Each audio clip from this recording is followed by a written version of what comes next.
لحظة تفضل. صمت، لحظة صمت على أرواح شهداء إسرائيل. لحظة صمت.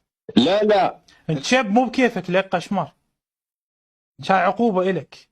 لحظة صمت على أرواح شهداء إسرائيل. اسكت. فتح وحماس والجهاد والجبهة الشعبية وما أشبه الفصائل الفلسطينية هذه كلها، أي جبهة التحرير، كلها خذوها وضعوها في أقرب سلة للقمامة. أقرب سلة للقمامة. فنحن لا يجب أن نقف مع هؤلاء. المؤمن كيس فطن. ما هو فائدة فلسطين؟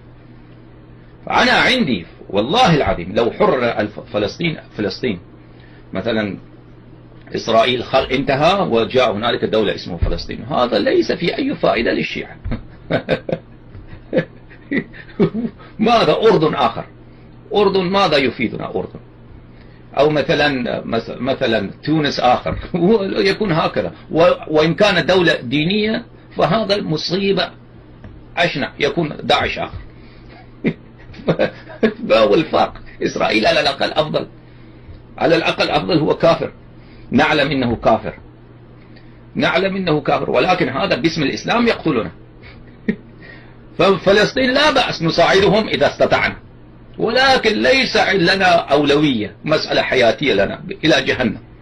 يلا تعال قل لي الآن، وين احنا عندنا قدس يوم القدس العالمي؟ هذه بأي كيولية موجودة هذه؟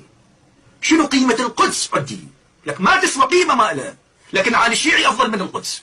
العالي الشيعي أنا أروح أموت لي شيعي على مود القدس؟ هو شنو هو القدس؟ مريم تعبدت في القدس، شو اسوي بمريم؟ مريم بعبادتها وسورة نزلت بها توزع شايات في مجالس أصحاب المعصومين، هم مو بعد المعصومين. أصحاب المعصومين من يقعدون مريم سلام الله عليها أم عيسى تيجي توزع شايات، هاي شغلتها مريم، هاي القدس. بناية ناصبية، طوابيق ناصبية، صلوات ناصبية. احنا شنو علاقتنا بالقدس يوم القدس العالمي؟ بياك يا ولية موجود. لا أقول لي شيخنا أنت تتلقى أمواله ويستحكي، ما يخالف، ولكن أنت تقول لي بعد بياك يا ولية موجود، بيا حديث، بيا مجلة، وين موجودة هذه؟